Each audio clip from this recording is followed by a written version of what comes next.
में 5 जुलाई को मूवी हंडा रिलीज होने वाली है, जिसे लेकर मूवी के डायरेक्टर और प्रोड्यूसर ने भाटा गांव के तिरुपति भवन में प्रेस कॉन्फ्रेंस रखी, जहां उन्होंने पत्रकारों से बात करते हुए मूवी से जुड़ी कुछ जानकारियां साझा की। प्रेस कॉन्फ्रेंस के दौरान मूवी के डायरेक्टर अमलेश नागेश ने बताया कि हंडा एक कॉमेडी मूवी है, जो कि पुराने समय में बुजुर्गों द्वारा संपत्ति को हंडा में भरकर जमीन के नीचे गाड़ने की कहानी के ऊपर आधारित है। साथ ही उन्होंने बताया कि यह मूवी उन लोगों के लिए है जो करियर में शॉर्टकट अपनाकर आगे बढ़ना चाहते हैं। इस दौरान जब हमारे संवाददाता ने निर्देशक से पूछा कि छत्तीसगढ़िया मूवी पैन इंडिया लेवल पर क्यों नहीं पहुंच पा रही है, तो निर्देशक ने जवाब देते हुए कहा कि छत्तीसगढ़ में पहले लोगों को सिनेमा के बारे में ज्ञान नहीं था। इसके बाद जब सिनेमा आया तो लोगों को कुछ जानकारी आई। छत्तीसगढ़ में अलग अलग जॉनर को लेकर फिल्म बनानी पड़ेगी। इसके बाद छत्तीसगढ़ी मूवी पैनल इंडिया के लेवल में पहुंच जाएगी।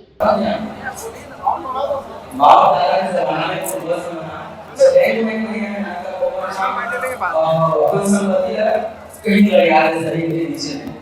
थोड़ा हंडा हो जाता है गगरिया फिर हंडा कुछ चीज नहीं गया तेरा तो दर्द का पहले आवे छत्तीसगढ़ी की गलती है और कहे जाते हैं कि रजवाड़ा हो जाते हैं काबा हो जाते हैं आज तक घंटा को मिलेगी कि नहीं मिलेगी ये तो फाइनल नहीं है, लेकिन जाहिर सी बात है कि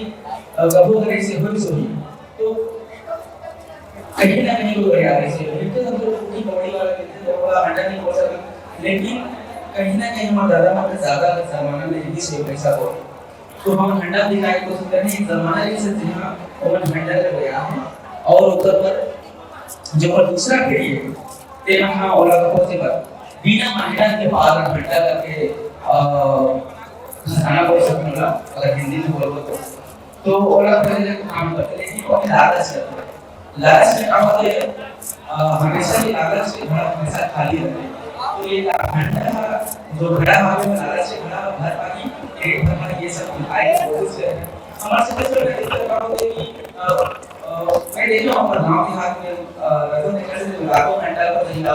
20 लाख के पैसा को दिया यहाँ सीकर को दिया वहां से तो वो उसने की बर्बाद कर रहा था लोग लेकर सही शिक्षा दे नहीं पाएगा ना जिंदगी सवार नहीं पाए तो आखिर ये सब कावल होते वो मेहनत के रास्ता कावल नहीं शॉर्टकट के रास्ता कावल नहीं वो तो